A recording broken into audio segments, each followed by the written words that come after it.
The year is 2000 and the United States is entering a new millennium. The economy is booming and the world seems full of possibilities. But the upcoming presidential election is set to change the course of American history. It's a close and controversial race. But in the end, the governor of Texas, George W. Bush, narrowly claims victory. What follows is a presidency that would be defined by both triumph and tragedy. Born in 1946 into one of America's most prominent political families, George W. Bush was raised in the shadow of his father, George H.W. Bush, the 41st President of the United States. Expectations were high and the pressure was immense. Bush's early years were marked by a mix of privilege and struggle. He attended prestigious schools like Phillips Academy and Yale University, but his journey was far from smooth. Known for his down-to-earth personality and at times reckless behavior, Bush spent much of his youth finding his way. After a brief stint in the Texas Air National Guard and a few unsuccessful business ventures, Bush eventually found his calling in politics. He became the governor of Texas in 1995, where his folksy charm and ability to connect with voters helped him win re-election by a landslide. It was this success that propelled him onto the national stage.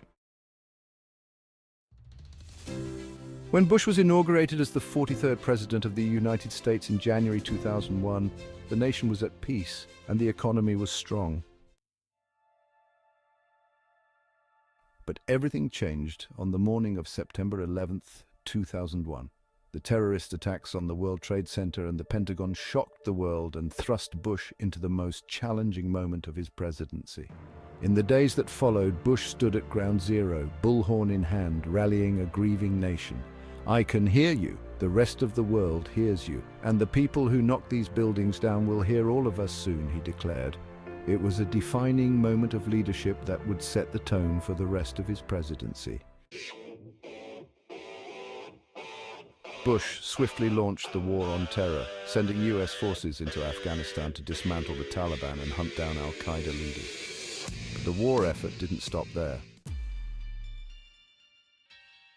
In 2003, Bush made the controversial decision to invade Iraq, citing the threat of weapons of mass destruction. The war in Iraq became one of the most polarizing issues of his presidency, sparking fierce debate at home and abroad. Domestically, Bush faced significant challenges as well. His administration introduced sweeping tax cuts aiming to stimulate the economy, but also saw the federal deficit balloon. Education reform became a key focus with the No Child Left Behind Act, which sought to raise standards and accountability in schools across the nation, but these initiatives were often met with mixed reviews. Bush's second term was marked by a series of crises that further tested his leadership. Hurricane Katrina devastated New Orleans and the Gulf Coast in 2005, and the federal government's slow response drew widespread criticism. Then, in 2008, the United States was hit by the worst financial crisis since the Great Depression, plunging the economy into recession and shaking global markets. Through it all, Bush remained steadfast in his beliefs. He was a president who prided himself on his decisiveness, often declaring that he was the decider when it came to tough choices. His faith played a central role in his decision-making, and he frequently spoke of his conviction that he was doing what was right for the country, even when it was unpopular. When Bush left office in 2009, his legacy was still being written. To some, he was a courageous leader who took bold action in the face of unprecedented challenges.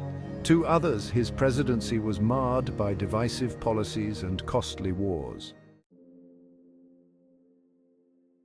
Yet in the years since, public perception of Bush has softened.